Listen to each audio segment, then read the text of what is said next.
धाराशिवमधील सरकारी सोयाबीन खरेदी केंद्राची मुदत वाढवण्याची शेतकऱ्यांची मागणी। पणन अधिकाऱ्यांकडे खरेदी केंद्राची मुदत वाढवण्यासाठी निवेदन। शेतकऱ्यांची मागणी वरिष्ठांकडे पाठवणार असल्याची जिल्हा पणन अधिकारी मनोज वाजपेयी यांची मागणी। नागपूरच्या सळगावमधील महाकाली शीतला माता मंदिरातून दानपेटीची चोरी। सीसीटीव्हीच्या आधारे 3 चोरटे ताब्यात। 84,000 रुपयांचा मुद्देमाल जप्त। केसच्या बीड रोडवर टेम्पो आणि 4 चाकीचा अपघात। लग्नाचा बस्ता खरेदी करण्यासाठी जाणाऱ्या दोघांचा मृत्यू। 3 जण जखमी। जखमींवर केस रुग्णालयामध्ये उपचार सुरू।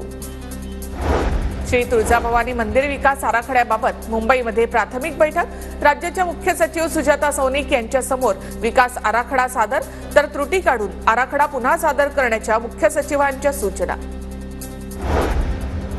चाळीसगाव कृषी उत्पन्न बाजार समितीमध्ये सुविधांचा अभाव।